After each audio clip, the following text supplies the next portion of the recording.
কুষ্টিয়ার শহরতলির জগতী বিআইডিসি বাজার সংলগ্ন জিকে ক্যানেলের ওপর নির্মিত একটি ব্রিজ দীর্ঘদিন ধরে বেহাল অবস্থায়। দুই পাশে নেই কোনো নিরাপত্তা রেলিং। এ বিষয়ে বিস্তারিত জানাতে আমাদের সঙ্গে যুক্ত হচ্ছেন সহকর্মী মাহতাবউদ্দিন লালন। লালন, প্রতিদিনই কি ঝুঁকি নিয়ে এই ব্রিজ দিয়ে চলাচল করছে যানবাহন, আর প্রশাসনের পক্ষ থেকে কি কোনো উদ্যোগ নেওয়া হয়েছে সে বিষয়ে আমাদেরকে জানাবেন। আসিফ, আপনাকে ধন্যবাদ।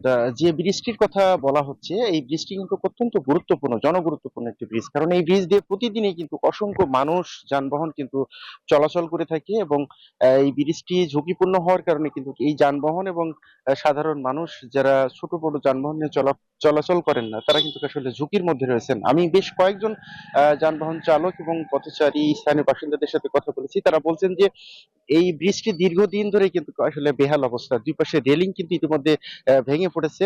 সেটি মেরামতের কোনো উদ্যোগ এখন পর্যন্ত নেওয়া হয়নি। পাশাপাশি কিন্তু পুরো ব্রিজটি কিন্তু আসলে ঝুঁকিপূর্ণ। কারণ এই ব্রিজ দিয়ে কিন্তু ভারী যানবাহনও চলাচল করতে দেখেছি আমরা।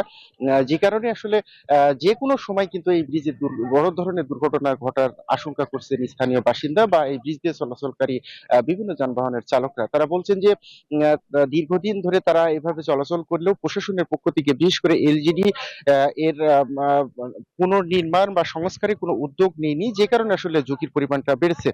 স্থানীয় বাসিন্দারা দাবি করছেন যে খুব দ্রুত এই ব্রিজটি যাতে মেরামত বা পুনর্নির্মাণ করা হয়, সে ব্যাপারে আসলে এলজিডির পক্ষ থেকে উদ্যোগ নেওয়া হবে। এলজিডি বলছে যে তারা ইতিমধ্যে এটি পরিদর্শন করেছেন এবং এটি সংস্কার বা পুনর্নির্মাণের পরিকল্পনা হাতে নিয়েছেন। খুব দ্রুতই ব্রিজটি সংস্কার সংস্কার বা পুনর্নির্মাণ করা হবে বলে তারা জানিয়েছেন। তো আসিফ, এই ছিল এই ভঙ্গুর ব্রিজ থেকে সর্বশেষ।